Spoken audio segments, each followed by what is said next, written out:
Hi hello అందరికీ నమస్కారం. Welcome to our channel. So friends, దయచేసి ఈ యొక్క వీడియో మీ యొక్క ఫ్రెండ్స్కి ఖచ్చితంగా షేర్ చేయండి.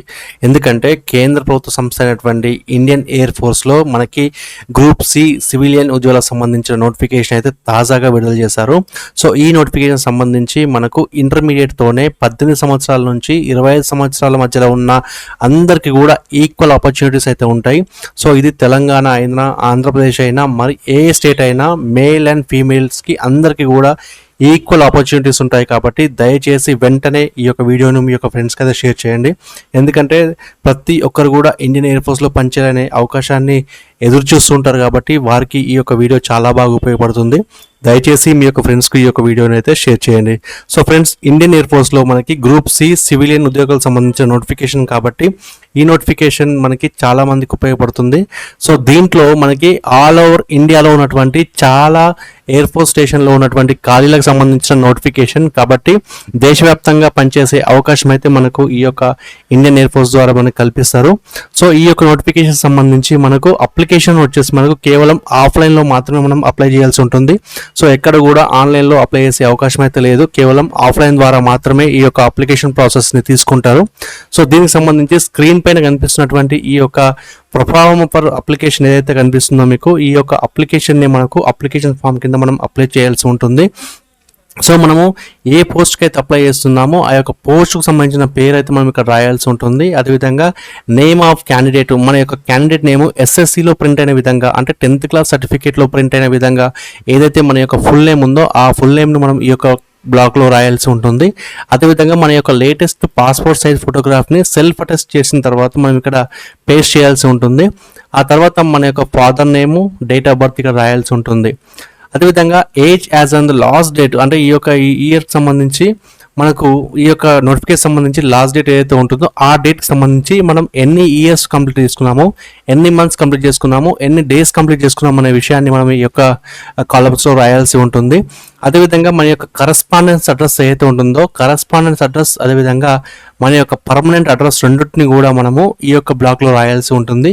ఒకవేళ మీ యొక్క కరస్పాండెంట్ అడ్రస్, పర్మనెంట్ అడ్రస్ రెండు సేమ్ ఉంటే కనుక ఖచ్చితంగా రెండు సేమ్ రాయండి, లేదంటే వేరువేరుగా రాయండి.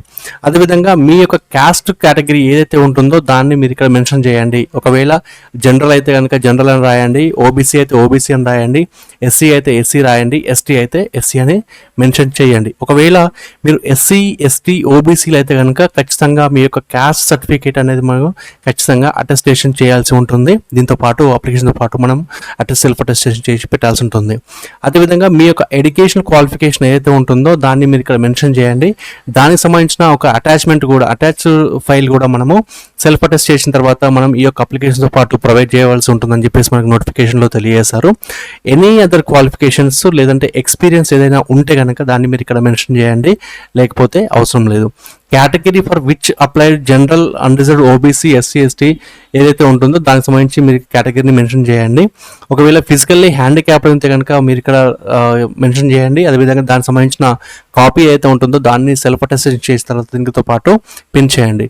సో టెక్నికల్ ట్రైనింగ్ కానీ ఎక్స్పీరియన్స్ కానీ మనం ఉంటే దాని యొక్క డీటెయిల్స్ ఇక్కడ రాయండి.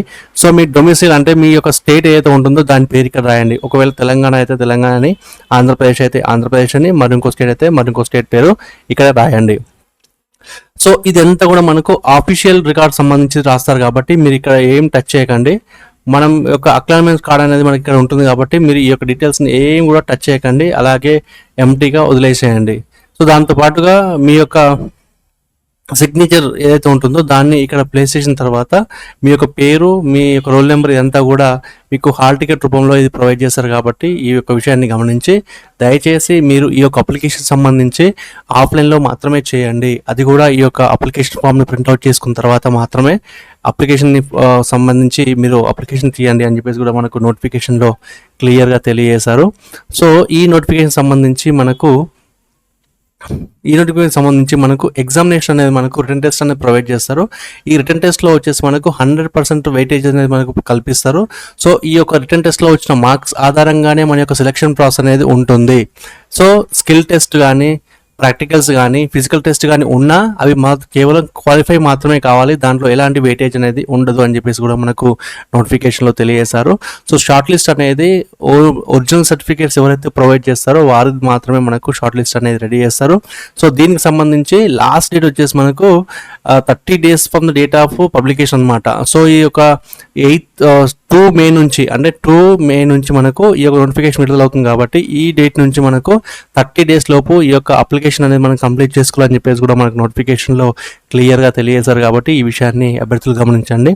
సో ఎలిజిబుల్ క్యాండిడేట్స్ ఎవరైతే ఉన్నారో ఆ యొక్క ఎలిజిబుల్ క్యాండిడేట్స్ వచ్చేసి మీ యొక్క అప్లికేషన్ ఫామ్ని ప్రింట్అవుట్ తీసుకున్న తర్వాత మీరు ఏదైతే రోజుగా సమాచారంలో డేట్ వచ్చిన డేట్ నుంచి మనకు 30 days లోపు అప్లై చేయాలని చెప్పేసి కూడా మనకు నోటిఫికేషన్ తెలియజేశారు. సో దీనికి సంబంధించి ఏ అడ్రస్ పంపించాలనే విషయాన్ని మీకు ఖచ్చితంగా నేను కామెంట్ సెక్షన్లో తెలియజేస్తాను, అక్కడ మీరు కామెంట్ అయితే అడగండి. సో ఫ్రెండ్స్, ఈ నోటిఫికేషన్ సంబంధించి మనకు లోయర్ డివిజన్ క్లర్క్ LDCకి సంబంధించిన ఖాళీలు కూడా ఉన్నాయి. దీంట్లో level 2 as per pay matrix 7th CPC ప్రకారం అయితే పే చేస్తారు. అదేవిధంగా హిందీ టైపింగ్ సంబంధించి కూడా మనకు లెవెల్ 2లో 7th CPC ప్రకారం అయితే పే చేస్తారు. సివిలియన్ మెకానికల్ ట్రాన్స్పోర్ట్ సంబంధించిన దాంట్లో మనకి డ్రైవర్ ఉద్యోగాలు కూడా ఉన్నాయి కాబట్టి ఈ యొక్క డ్రైవర్ ఉద్యోగాలకు సంబంధించి కూడా మనకు లెవెల్ 2లో 7th CPC ప్రకారం పే చేస్తామని చెప్పేసి కూడా మనకు నోటిఫికేషన్లో తెలియజేశారు. సో ముఖ్యంగా మనం చూసినట్లయితే లోయర్ డివిజన్ క్లర్క్ సంబంధించి మనకు 12th క్లాస్ పాస్ అయిన వారైతే ఈ యొక్క నోటిఫికేషన్ ద్వారా అప్లై అయితే చేసుకోవచ్చు.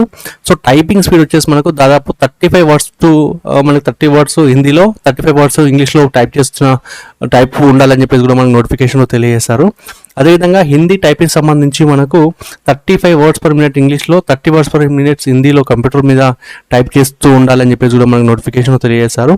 అదేవిధంగా civilian mechanical transport driver ordinary grade సంబంధించిన దాంట్లో కూడా మనకి 10th క్లాస్ పాస్ అయితే కనుక ఈ యొక్క 10th క్లాస్ పాస్ అయ్యి ఖచ్చితంగా సివిల్ డ్రైవింగ్ లైసెన్స్ ఎవరైతే ఉంటుందో లైట్ అండ్ హెవీ వెహికల్ సంబంధించిన ఏదైతే లైసెన్స్ ఉంటుందో వారు ఈ యొక్క నోటిఫికేషన్ సంబంధించి అప్లై చేసుకోవచ్చు అని చెప్పేసి కూడా మనకు నోటిఫికేషన్లో క్లియర్గా తెలియజేశారు. కాబట్టి ఈ యొక్క విషయాన్ని అభ్యర్థులు గమనించండి. సో ఈ నోటిఫికేషన్ ద్వారా మనకు ఎవరైతే బెంచ్ మార్క్ డిసేబుల్స్ ఉంటారో, ఎవరైతే రిజర్వేషన్ కేటగిరీస్ ఉంటారో as per government of India rules ప్రకారం అయితే మనకు రిజర్వేషన్ అనేది వర్తిస్తుంది. ఒకవేళ మనకు SC STలు అయితే కనుక వారికి 5 సంవత్సరాల వరకు అయితే రిలాక్సేషన్ అయితే ఉంటుంది. OBCలు అయితే కనుక మనకి 3 years వరకు అయితే రిలాక్సేషన్ అయితే ఉంటుంది. ఒకవేళ ఫిజికల్లీ డిసేబుల్స్ ఉండి SC STలు ఉంటే కనుక వారికి 3 years అడిషనల్గా ఉంటుంది. కాబట్టి దాదాపు 10 years వరకు అయితే రిలాక్సేషన్ అయితే ఉంటుందని చెప్పేసి మనకు నోటిఫికేషన్ తెలియజేస్తారు. సో మిగతా ఇన్ఫర్మేషన్ కావాలనుకుంటే మీరు కామెంట్ సెక్షన్లో అడగచ్చు, లేదంటే స్క్రీన్ పైన కనిపిస్తున్న ఈ యొక్క నోటిఫికేషన్ని మీరు చదవచ్చు. ఒకవేళ మీకు ఎలాంటి డౌట్స్ ఉన్నా కూడా కామెంట్ సెక్షన్లో అడగండి. సో ఇక్కడ మనకి చూసినట్లయితే మనకు పోస్టల్ అడ్రస్ సంబంధించి మనకు ప్రతి ఒక్క స్టేషన్ వైజ్గా మనకి ఇక్కడ ఖాళీ అయితే ఉన్నాయి.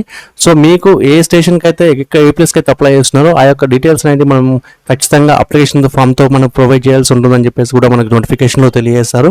సో కాబట్టి ఫ్రెండ్స్, ఈ నోటిఫికేషన్ ఎవరు కూడా మిస్ చేయకండి. దయచేసి వెంటనే ఈ యొక్క వీడియోని మీ యొక్క ఫ్రెండ్స్కి అయితే షేర్ చేయండి. వారికి చాలా బాగా ఉపయోగపడే నోటిఫికేషన్ అవుతుంది. కాబట్టి ఎవరు కూడా మిస్ అవ్వకండి. సో ఫ్రెండ్స్, ఈ వీడియో నచ్చినట్లయితే దయచేసి సబ్స్క్రైబ్ చేయడం మర్చిపోకండి. అదేవిధంగా వీడియోను లైక్ చేయండి, మీ యొక్క ఫ్రెండ్స్కు షేర్ చేయండి, మన యొక్క ఛానల్ని సపోర్ట్ చేయండి. మరింత ముందుకు మరిన్ని కొత్త నోటిఫికేషన్లు అందించే అవకాశం అయితే నాకు ఉంటుంది. కాబట్టి దయచేసి ఈ యొక్క వీడియోను లైక్ చేయండి. సో ఫ్రెండ్స్, ఇది ఈరోజు లేటెస్ట్ నోటిఫికేషన్. మళ్ళీ ఒక నోటిఫికేషన్తో మళ్ళీ ముందుకు వస్తాను. అంతవరకు సెలవు. నమస్తే, జై హింద్.